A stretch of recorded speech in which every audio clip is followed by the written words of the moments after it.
அஜித் ரசிகர்கிட்ட நான் கேள்வி கேட்கணும் அப்படிங்கிற ஒரு ஆர்வத்துல உட்கார்ந்திருக்கேன்.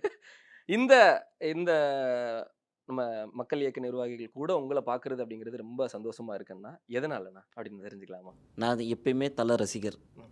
இப்ப சின்ன வயசுலேருந்தே நான் தல ரசிகர் தான். அஜித் சார். தல ரசிகருக்காக இருந்து நெறைய பொது சேவை, மக்களுக்காக அ அன்னதானம் அது இது எல்லாமே அவரோட பிறந்தநாள் அன்னைக்கு எல்லா ஒரு விஷயமும் செய்வோம். ம். அதேபோல மக்கள் சேவை செய்யறதுக்கு நான் வரணும். பொதுமக்கள் பணியில நானும் கூட சேர்ந்து மக்கள் பணியாற்றணும். எனக்கு ஒரு தலைவர் தேவை. அதுக்கு நிரந்தரமான ஒரு நல்ல ஒரு தலைவர்ன்னு பார்த்தீங்கன்னா, அது விஜய் அண்ணா அவர்கள தான் நான் நினைக்கிறேன். அதுக்காக தான் நான் இப்ப என்னோட நண்பர்கள் கூடவும் சேர்ந்து நான் மக்கள் பணியாற்ற கூட சேவை செய்ய வரேன். விஜய் மக்கள விஜய் அண்ணாவோட தமிழக வெற்றி கழகத்தில நானும் ஒரு அங்கமா இருந்து, என்ன மாரி நெறைய தல ரசிகர்கள் வருவாங்க. இதுக்கு மேலயும் வர இருக்கிறாங்க. வந்து நீங்க பார்ப்பீங்க. விஜய் அண்ணாவ ஒரு மாநிலத்தில இந்த மாரி ஒரு தலைவர தேர்ந்தெடுக்க முடியாது. அத தேர்ந்தெடுத்தா இந்த மாரி ஒரு தலைவர் இருக்க மாட்டாருன்ற அளவுக்கு அவர்